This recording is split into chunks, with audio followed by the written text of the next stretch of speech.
Batam TV, inspirasi Kepri.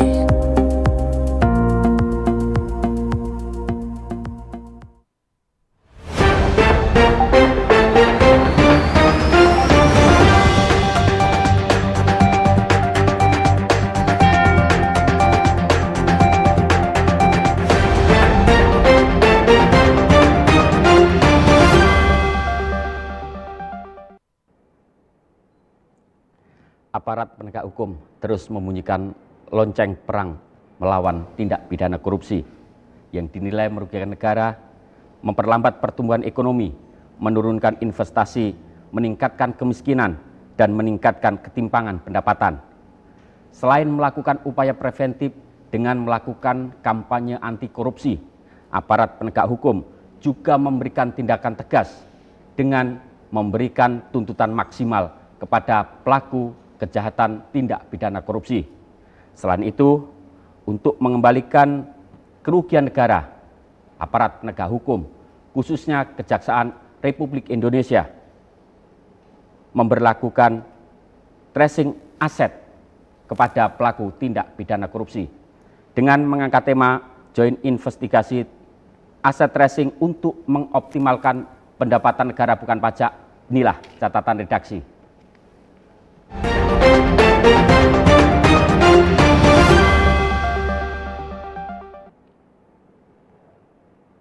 Ya, untuk episode kali ini catatan redaksi menghadirkan seorang narasumber yang telah melanglang buana di penegakan hukum, khususnya tindak pidana khusus. Beliau adalah Bapak Rudi Margono, Kepala Kejaksaan Tinggi Kepulauan Riau. Terima kasih, selamat pagi. Pak, di Kepri sudah berapa lama? Kurang lebih 11 bulan, sudah 11 bulan. 11 bulan. Iya. Dalam hal mungkin kacamata Bapak, apa yang paling enak dan apa yang paling tidak enak selama tugas di Kepri? Terima kasih Menot, terima kasih para pemirsa Batam TV. Kita ini sebagai aparatur sipil negara, sebagai APH, tentunya siap melaksanakan tugas dimanapun berada. Kami pernah bertugas di Pulau W, Pulau Sabang. Sabang. Ya. Tapi sesungguhnya selama kita menjalankan amanah dengan ikhlas, semuanya akan menjadi nikmat apabila kita memaksimalkan kompetensi kita. Terus kemudian jangan lupa kita harus kolaborasi. Teman dengan stakeholder eksternal, internal, dengan media massa, dan ini akan memberikan inspirasi yang sangat luar biasa karena di dalam kolaborasi itu ada informasi-informasi yang kita olah, yang kita berdayakan untuk penegakan hukum. Contoh misalkan, kalau penanganan perkara tindak pidana korupsi itu kan ada pengaduan dari masyarakat, telah dari temuan BPKP, BPK. Nah ini yang menarik bila kita menikmati pekerjaan, semuanya tidak ada yang tidak enak. Tapi betul Pak ya, seperti yang saya ucapkan di awal tadi, kalau Pak Rudi lebih banyak di bidang khusus ya? Iya. Di khusus. Iya. Jadi tindak pidana khusus itu antara lain menangani tindak pidana korupsi, tindak pidana kepabeanan, tindak pidana cukai. Itu antara lain yang kebetulan semuanya ada potensial untuk merugikan keuangan negara, merugikan perekonomian negara. Oleh karenanya pentingnya joint investigasi terkait dengan aset tracing. Contoh joint investigasi itu pada saat penyidik PPNS misalkan, Bea Cukai melakukan penanganan penyelidikan, kemudian dimulainya penyidikan dan kemudian di surat dimulai pendidikan dikirim ke kita kejaksaan. Seharusnya semenjak itulah kita membuat tim gabungan bersama untuk memaksimalkan bahwa menyelamatkan hasil kejahatan atau menyelamatkan kerugian keuangan negara misalnya kalau korupsi. Nah selama ini kita masih belum maksimal. Jadi seolah-olah kalau penyidikan itu domainnya penyidik. Nah, itu yang harus dirubah dengan maksud begini, Mas Minot. Setiap penanganan perkara itu adalah penanganan kita bersama, tidak ada sikat-sikat, sehingga dalam kesempatan ini sangat bagus sekali sebenarnya untuk teman-teman penyidik dari PPNS maupun Polri atau mungkin stakeholder terkait bahwa perlunya joint investigasi dalam aset tracing untuk recovery aset. Pertama adalah untuk memastikan bahwa hasil kejahatan itu harus disita, hasil kejahatan, dan endingnya akan dirampas untuk PNBP. Nah, kemudian untuk menyelamatkan kerugian keuangan negara apabila dalam tindak pidana korupsi. Dan yang lebih penting tadi adalah untuk memastikan pembayaran denda. Jadi hampir tindak pidana yang ditangani bersama-sama polisi, bersama-sama sebagai penyidik ya, dengan PPNS, Bea Cukai, Balai POM, semuanya mengandung pidana denda. Nah, oleh karena selama ini denda yang kita jatuhkan menjalani subsidiar. Nah, seharusnya dengan kita sudah mengetahui seluruh harta bendanya, kita akan melakukan sita untuk pembayaran denda. Di Undang-Undang Kejaksaan sudah secara limitatif antara lain sita eksekusi untuk pembayaran denda. Jadi selama ini kalau ada tindak pidana dibayar denda dalam kurung subsidiar, nah, terpidana harus kita tracing asetnya dulu. Kalau memang dia mempunyai uang, maka dia harus membayar denda, tidak boleh menjadi subsidiar. Oke. Nah, sebelum lebih jauh ke akar aset tracing tadi, Pak, saya ingin tahu bahwa pasti ketika melakukan penelusuran aset terhadap seorang tersangka atau terdakwa, gitu ya, pasti harus memiliki dasar hukum. Untuk aset tracing ini sendiri, dasar hukumnya, regulasi itu apa?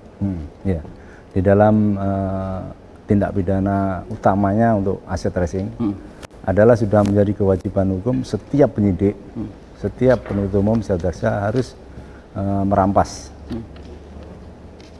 Yang dimulai dengan penyitaan, sebelumnya blokir, kemudian menyita, merampas atas dasar putusan pengadilan. Nah, dasar hukumnya adalah bahwa di dalam pasal 39 hukum acara, barang yang terkait dengan tindak pidana harus disita. Kemudian terkait dengan kepentingan terkait dengan penanganan tindak pidana korupsi, di pasal 18 itu adanya uang pengganti. Nah, misalkan ada pelaku korupsi, uangnya sudah habis. Nah, negara melalui putusan pengadilan, melalui Undang-Undang Tipikor bisa merampas harta bendanya untuk menggantikan uang yang sudah dikorupsi yang habis tadi. Meskipun itu tidak ada kaitannya dengan tindak pidana korupsi yang pernah dilakukan. Iya. Misalkan si Budi korupsi 100 juta, habis uangnya.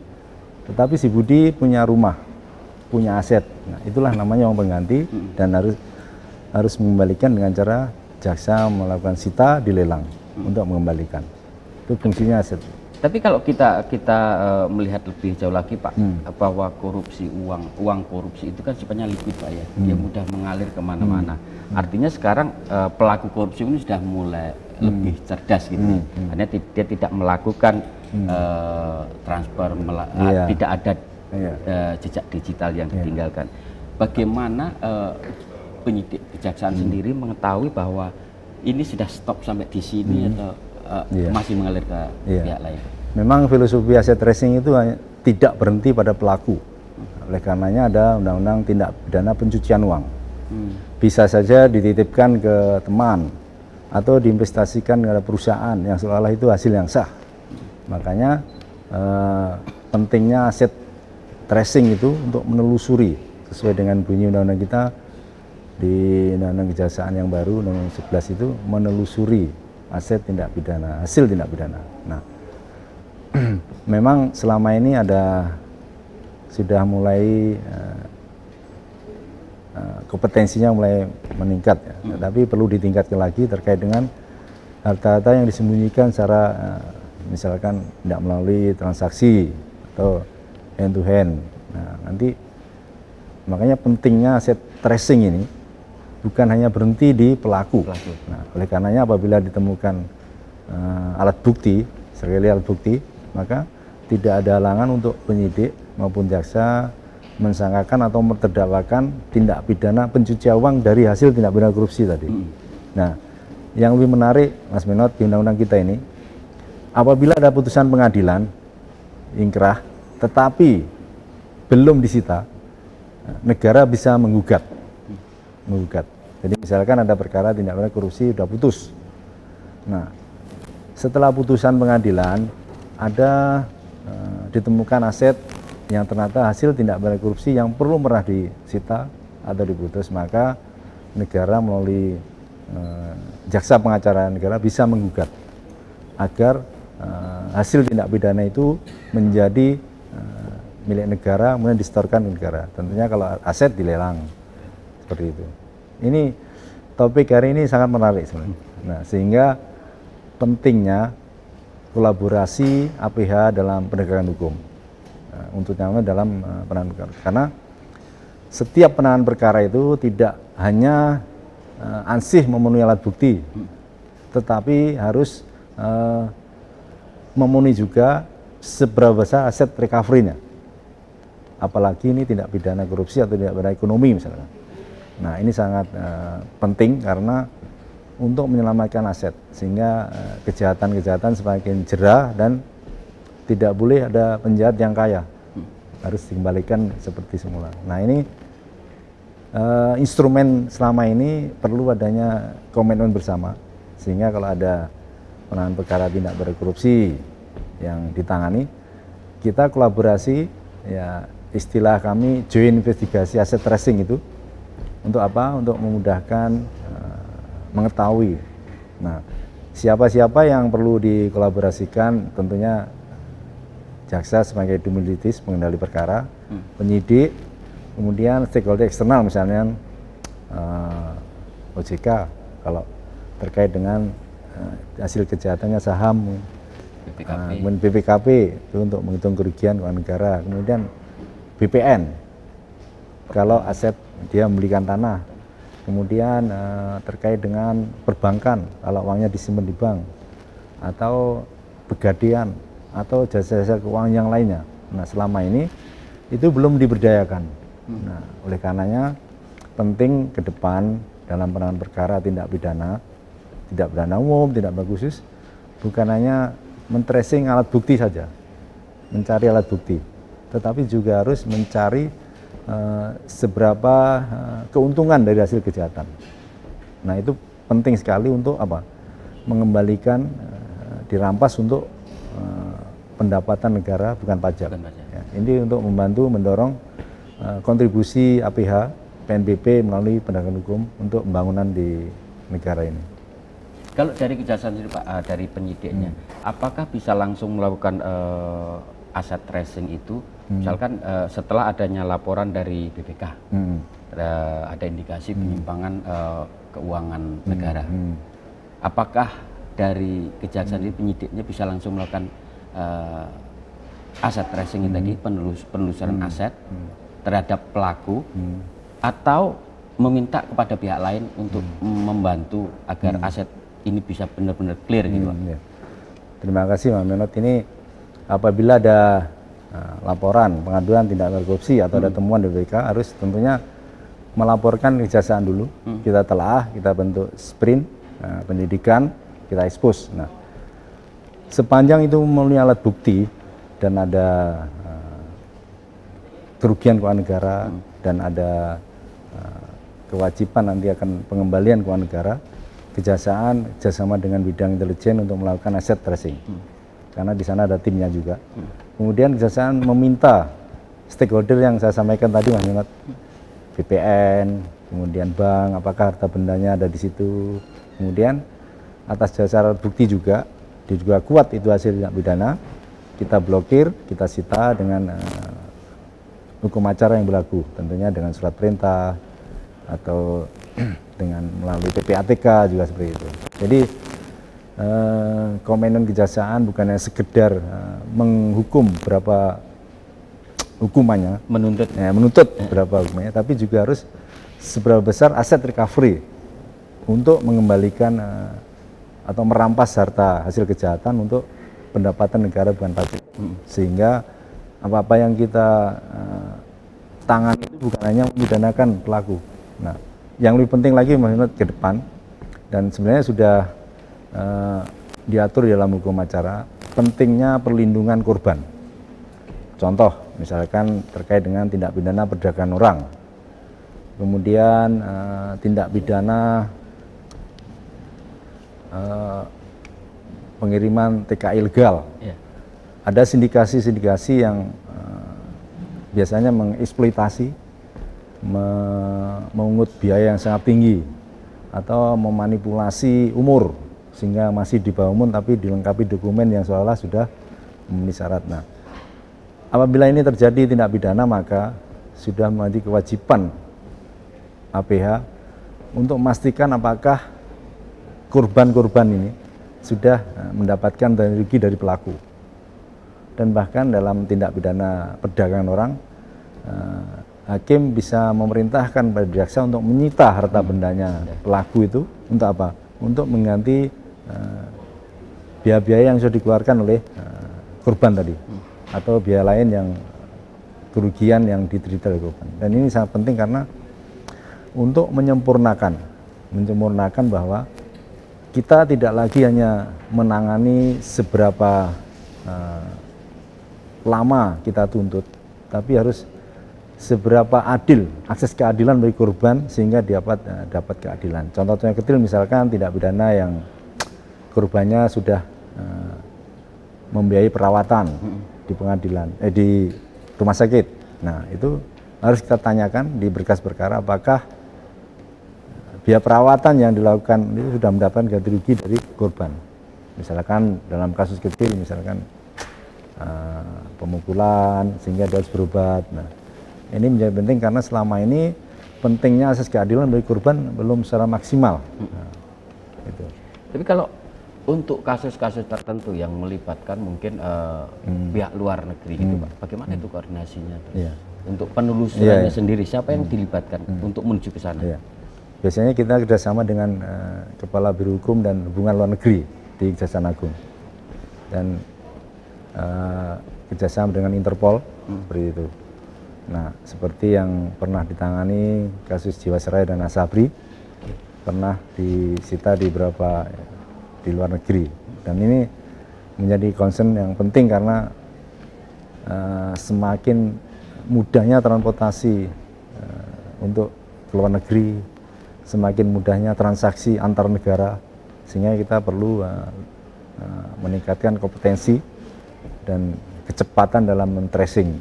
Artinya itu dengan negara yang memiliki hubungan penegakan hukum bersama. Iya, antara lain itu. Tapi kalau untuk negara seperti Singapura bagaimana? Ini kebetulan memang terkait dengan tindak pidana itu selalu bekerja sama dan upayakan untuk selalu mengungkap. Nah, karena ini sifatnya G2G, maka pentingnya negara Indonesia melakukan kerjasama dengan Singapura, yang antara lain ya terkait dengan kerjasama penanganan perkara lintas negara, TPPO. Ini penting sebenarnya, karena ke depan mobilisasi, transaksi, bisnis sangat erat dengan negara lain. Nah, ini perlu ditingkatkan sebenarnya. Artinya dari negara ke negara, Pak, ya.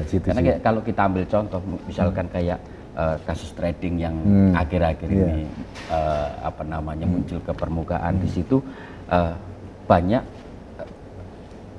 uang itu mengalir ke luar negeri, yang mungkin itu memang untuk menyembunyikan di negara-negara yang tidak ada kerjasama dengan Indonesia dalam hal penegakan hukum. Bisa saja seperti itu, tapi ke depan seharusnya ada kerjasama lebih intens sehingga punya komitmen bersama antar negara dalam memberantas apapun kejahatan itu. Karena sesungguhnya penegakan hukum itu muaranya untuk meningkatkan kesejahteraan warga negaranya. Jangan sampai ada tata kelola yang yang salah sehingga berimbas pada negara-negara di sekitarnya misalkan.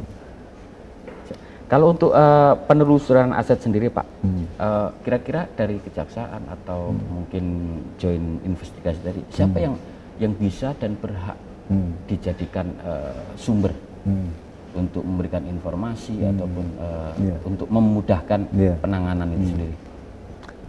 Prosedurnya, misalnya kami selaku Kajati membuat surat pada stakeholder, ke Pak Kanwil Pertanahan, Kepala PPATK, dengan syarat tertentu kita menyampaikan bahwa ada tindak pidana.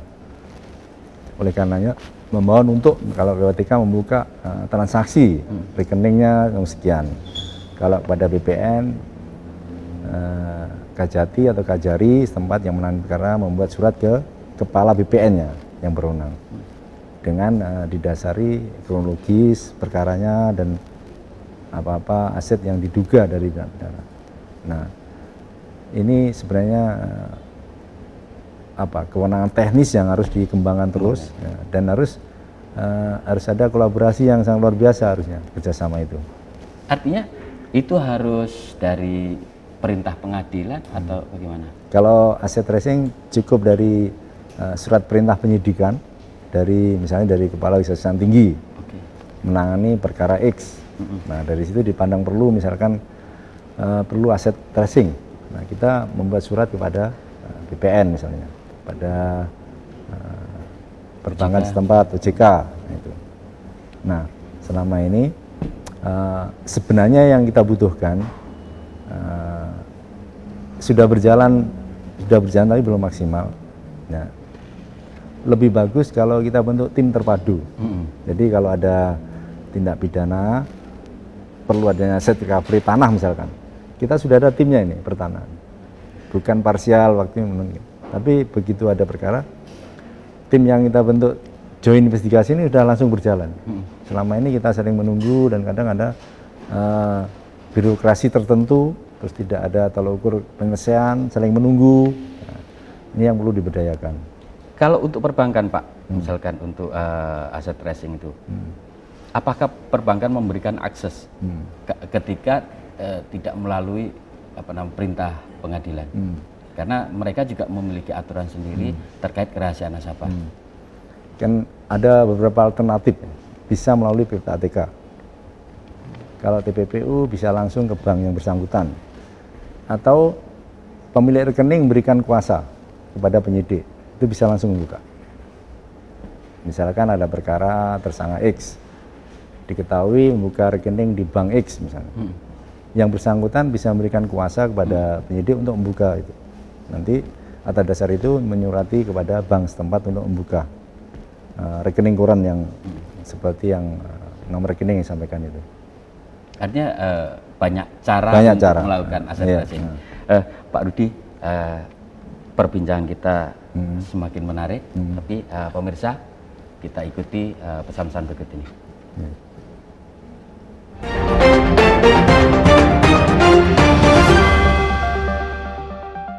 Sehatkah jiwaku? Teman-teman, jika kita sakit fisik, tanda-tandanya dapat kita kenali dan rasakan. Berbeda halnya jika seseorang mengalami masalah atau gangguan jiwa, seringkali tidak disadari atau dipahami. Bahkan ada kekhawatiran mendapatkan stigma atau diskriminasi jika berobat atau mencari pertolongan profesional. Sehatkah jiwa kita? Sehat jiwa adalah kondisi seseorang yang dapat berkembang secara fisik, mental, spiritual, dan sosial, sehingga ia dapat menyadari kemampuan sendiri, mengatasi tekanan, bekerja secara produktif, dan berperan dalam komunitas. Ciri-ciri sehat jiwa antara lain, rasa senang dan bahagia terhadap dirinya, mampu menghadapi situasi, mampu mengatasi kekecewaan, puas dengan kehidupan sehari-hari, punya harga diri yang wajar, menilai diri realistis, tidak berlebihan atau merendahkan, merasa nyaman berhubungan dengan orang lain, mampu mencintai orang lain, menghargai pendapat orang lain, merasa bagian dari suatu kelompok, tidak mengakali dan diakali orang lain, mampu memenuhi tuntutan hidup, menetapkan tujuan hidup yang realistis, mampu mengambil keputusan, mampu menerima tanggung jawab, mampu merancang masa depan, dapat menerima ide dan pengalaman baru, merasa puas dengan pekerjaannya. Gangguan jiwa adalah suatu kondisi di mana seseorang mengalami gangguan dalam pikiran, perilaku, dan perasaan yang termanifestasi dalam bentuk sekumpulan gejala atau perubahan perilaku yang bermakna, serta dapat menimbulkan penderitaan dan hambatan dalam menjalankan fungsi orang sebagai manusia. Gangguan mental emosional mengindikasikan seseorang sedang mengalami perubahan psikologis. Ini dapat dialami oleh semua orang pada keadaan tertentu, namun dapat pulih seperti semula. Gangguan mental emosional dengan ciri-ciri terdapat masalah perilaku, hiperaktif, impulsif, emosional, labil, menentang, merasa tertekan, stres, depresi, cemas, dan masalah dengan teman sebaya. Gangguan mental emosional dapat disertai dengan keluhan fisik seperti sakit kepala, gangguan lambung, dan keluhan fisik lainnya yang tidak sembuh dengan pengobatan fisik biasa. Gangguan psikotik dan skizofrenia ditandai antara lain perilaku aneh, pembicaraan tidak nyambung, emosi labil dan tidak serasi, gelisah, agresif hingga tidak terkontrol, mudah tersinggung, mudah curiga, terkadang menarik diri dari lingkungan dan mengurung diri. Dapat disertai halusinasi, ilusi, dan waham, serta tidak mampu bertanggung jawab. Sehat jiwa, masa depan generasi muda, keren dan unggul. Kita manfaatkan kekayaan alam Indonesia untuk kesehatan keluarga. Kita lestarikan, kembangkan, dan manfaatkan tanaman yang dapat kita jadikan sebagai obat keluarga. Asuhan mandiri merupakan upaya untuk memelihara dan meningkatkan kesehatan, serta mencegah dan mengatasi gangguan kesehatan ringan secara mandiri, baik secara individu, kelompok, dan masyarakat. Melakukan asuhan mandiri merupakan upaya mengubah paradigma pengobatan kuratif menjadi promotif dan preventif, yang bermanfaat untuk efisiensi dan efektivitas bagi keluarga dalam menjaga kesehatan diri sendiri dan keluarga. Dengan memanfaatkan toga dan keterampilan akan diperoleh keluarga sehat secara mandiri. Kekayaan keanekaragaman hayati Indonesia merupakan anugerah untuk kesehatan bangsa. Yang Islam sehat produktif dengan asuhan mandiri Tunggal dan Akupressure. Iklan layanan masyarakat ini dipersembahkan oleh Dinas Kesehatan Provinsi Kepulauan Riau.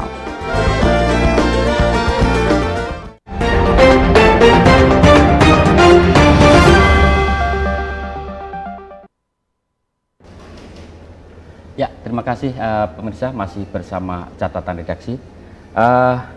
Pak Rudi, untuk aset tracing ini, selain koruptor yang merugikan negara, apakah penelusuran aset ini bisa dilakukan terhadap korporasi? Iya, terima kasih Mas Menot.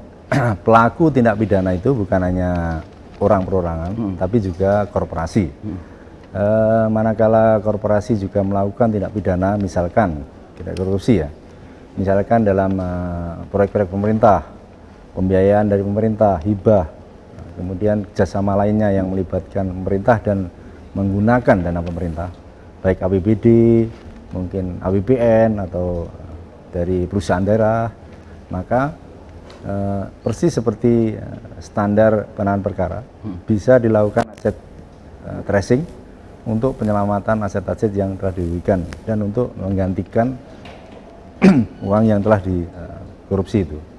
Nah, tentunya karena korporasi ini adalah entitas subjek hukum, lembaga hukum, badan hukum, tentunya triggernya harus lebih kuat dan banyak pihak yang harus dilibatkan.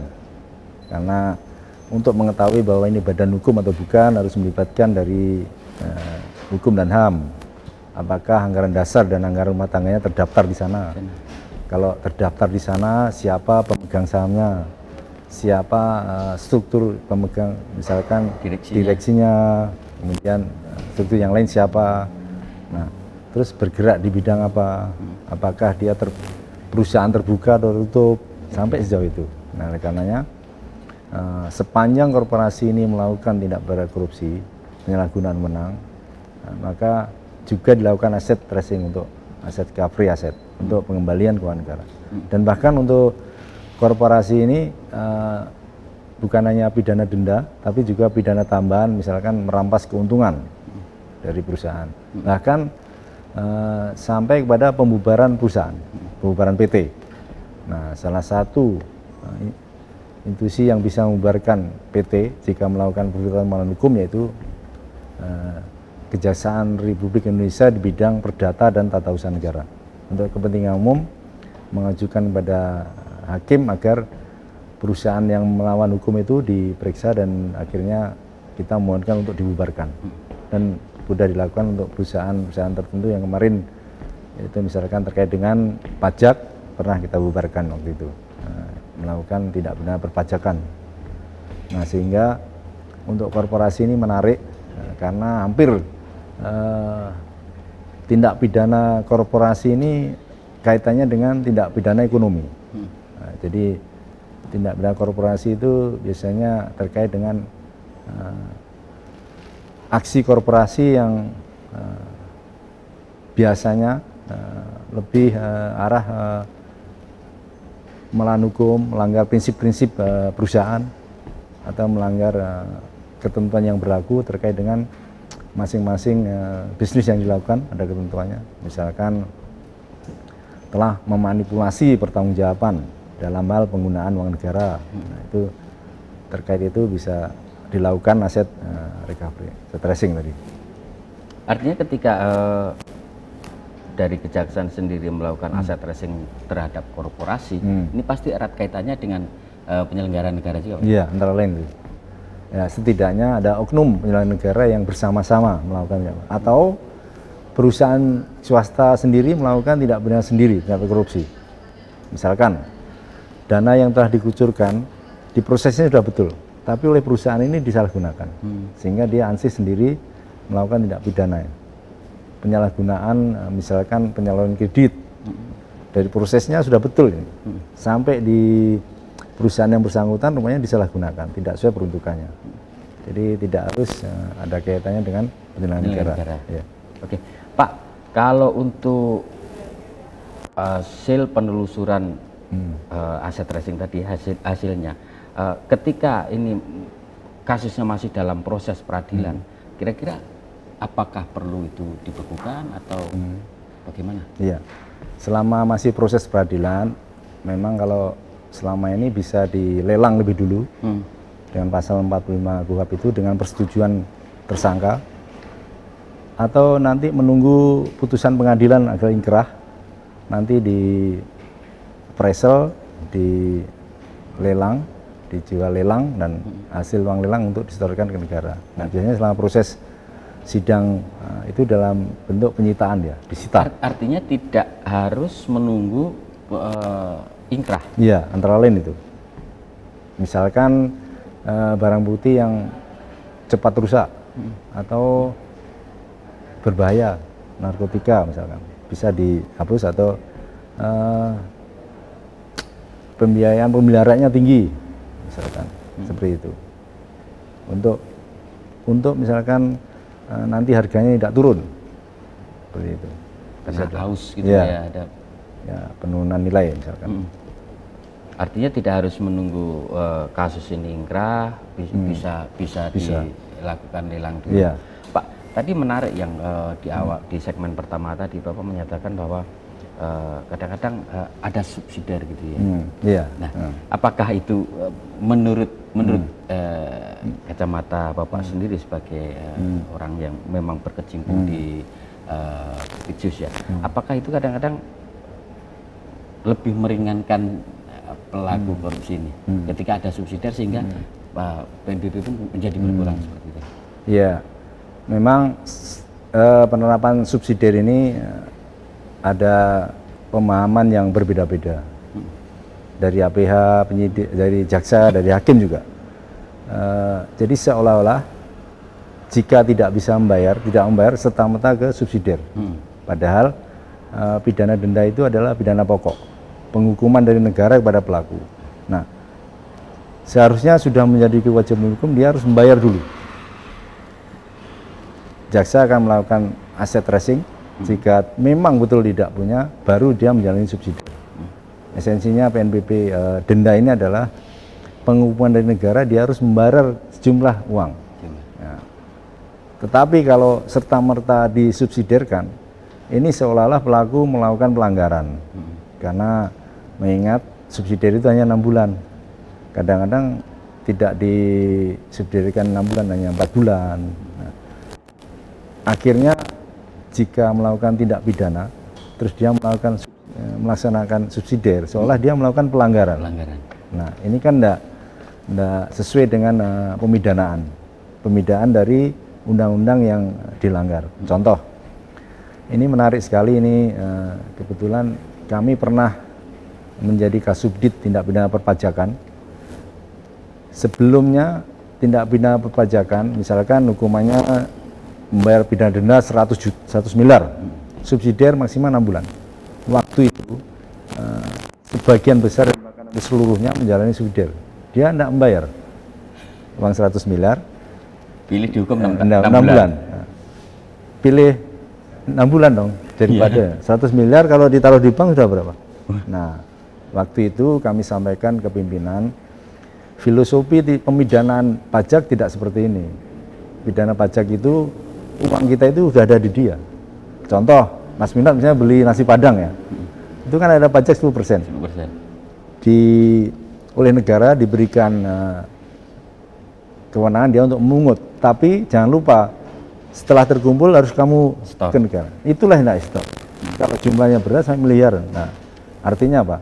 Setelah dia subsidiar maksimal 6 bulan, kadang 3 bulan, dia keluar uang 100 miliar, dia foya-foya. Ya kan? Negara tidak dapat. Nah, akhirnya waktu itu saya sampaikan usul ke pimpinan agar irah-irahnya tuntutan pidana denda pajak itu begini. Jika 1 bulan ingkrah terdakwa tidak membayar, mau korporasi, mau perorangan, maka harta bendanya dirampas, disita dan hilang oleh jaksa untuk menutupi membayar denda. Nah, semenjak itulah dengan argumentasi yang filosofi hukum, sosiologis, fakta yang berkembang sekarang, dan akhirnya pengadilan negeri memutus menerima seperti yang kita sampaikan sampai Mahkamah Agung, dan tidak berhenti di situ, kami menginisiasi terus sampai akhirnya kami membuat tulisan akademis, kemudian membuat disertasi yang seperti itu, dan akhirnya pada saat itu karena kami sering komunikasi dengan bidang Ditjen Pajak, rekomendasi dari disertasi saya itu dijadikan pasal 44B di Undang-Undang Pajak yang baru itu, Undang-Undang 7 tahun 2001 itu.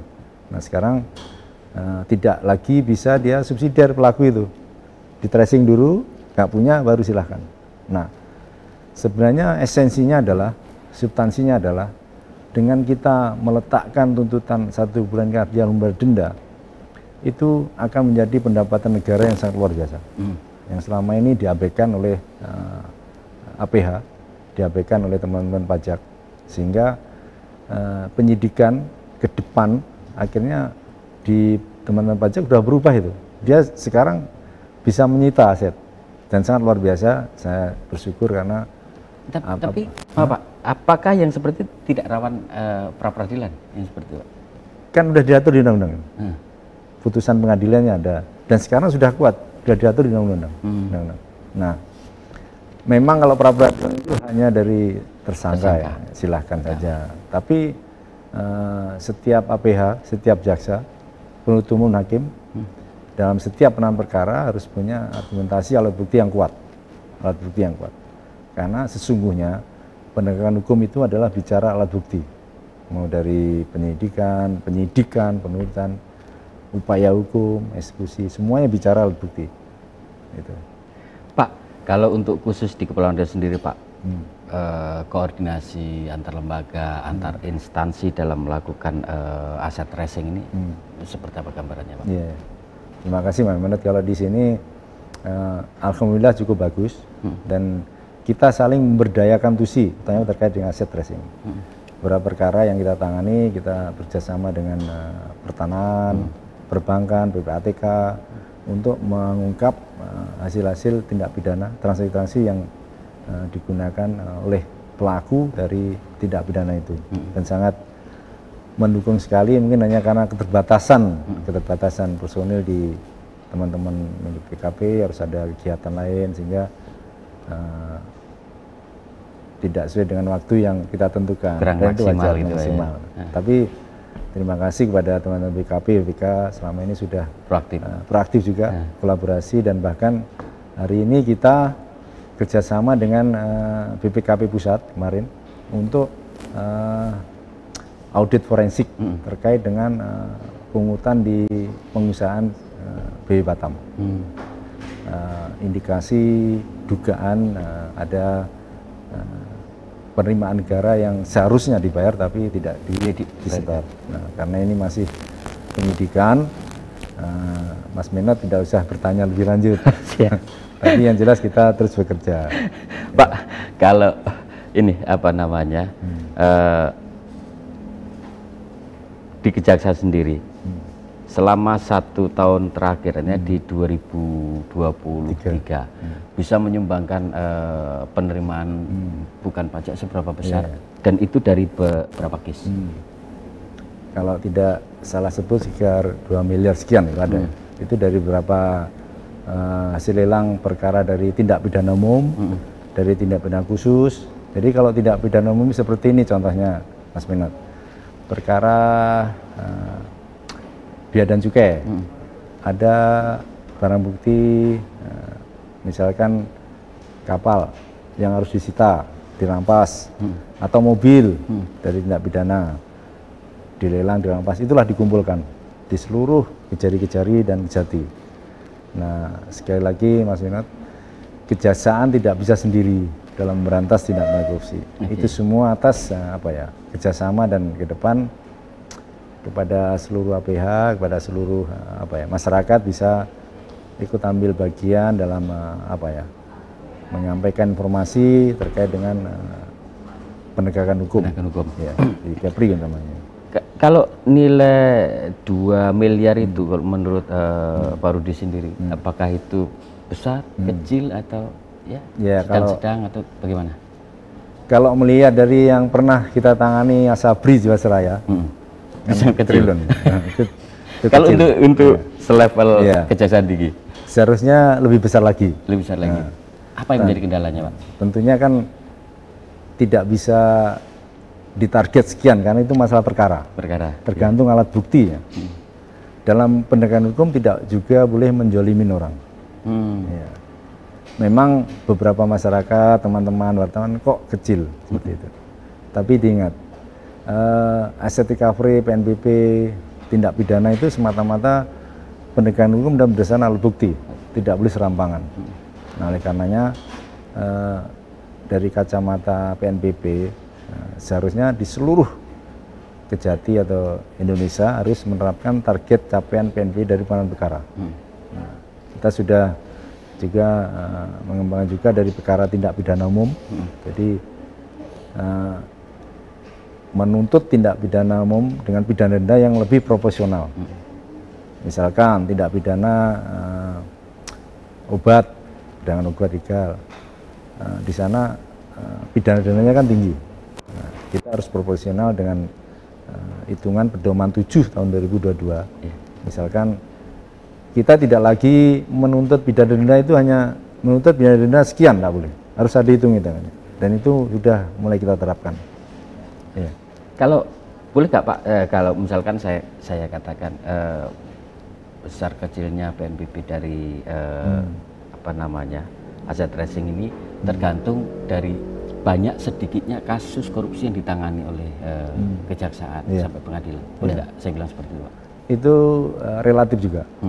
Terkadang ada keterbatasan di dalam perkara itu, memang betul-betul tersangka ini udah tidak punya uang, sudah habis semua pokoknya. Hartanya sudah habis semua. Nah, gitu. Nah, tetapi kalau ditarik teori probabilitas itu ya. Probabilitasnya. Harusnya semakin banyak harus besar dong. Harusnya seperti itu. Itu kalau pendekatan ekonomi. Ini kan pendekatan hukum. Tidak lagi kalau kita menanam sekian terus dapatnya sekian. Ya, ini tergantung dari case-case masing-masing, dan sekali lagi kita tidak bisa menjalimin dalam penegakan hukum pure alat bukti, karena harus ada akses keadilan, kemudian hak asasi manusia juga. Ya. Pak, saya ingin mendapat satu contoh kasus di Kepri, baik itu Kejaksaan Negeri maupun yang dilakukan oleh Kejaksaan Tinggi sendiri terkait penelusuran aset dari hasil kejahatan korupsi yang berhasil diungkap. Iya, terima kasih Mas Menat. Untuk tindak pidana korupsi ada beberapa yang sudah kita tangani aset tracingnya, dan ini ada proses juga dalam upaya mengembalikan kerugian keuangan negara. Kasus korupsi, penyalahgunaan pemberian izin usaha terkait dengan tambang. Ini terkait dengan bauxit. Kasus posisinya ini sudah putus ingkrah. Kalau sudah ingkrah, kita sampaikan pemohon IUP ini antara lain memohon untuk misalnya perumahan, tapi rupanya di lapangan bukan bangun rumah, mengambil. Itu sudah diputus, dan kita menginisiasi untuk menggugat uang pengganti, dan ada beberapa sisa stockpile yang ada di situ akan kita lelang. Ini proses telahan seperti itu, antara lain itu. Kalau terkait tindak pidana korupsi yang lain, terkait dengan misalkan asuransi di salah satu aset BI Batam misalnya, ini masih penyidikan juga. Jadi diduga tidak ada appraisal, tidak ada pertanggungan, tapi premi tetap bayar, seperti itu. Dan itu sangat teknis dan biasanya perlu kehati-hatian dalam mengungkapnya, karena biasanya melibatkan orang dalam. Oke, Pak Rudi, sebenarnya menarik sekali perbincangan kita hari ini, cuman memang waktu yang harus memisahkan kita. Sekali lagi, terima kasih. Terima kasih. Saya berikan kesempatan untuk closing statement 1 menit. Ya, terima kasih. Terima kasih Pak Menot. Utamanya kepada seluruh teman-teman APH yang diberikan amanah, berikanlah yang terbaik untuk negeri ini, agar di sisa umur kita ini bermanfaat bagi negeri dalam upaya mensejahterakan masyarakat Indonesia dan Kepri pada khususnya. Terima kasih. Oke. Terima kasih sekali lagi Pak Rudi, mudah-mudahan sehat. Amin. Dan terus menjadi pendekar penegak hukum. Amin, insya Allah. Memberantas korupsi di Kepulauan. Amin. Pemirsa, demikian tadi catatan redaksi hari ini, Joint Investigasi Aset Tracing untuk optimalisasi penerimaan negara bukan pajak. Kita berjumpa lagi dengan episode lainnya di masa yang akan datang. Selamat siang. Terima kasih.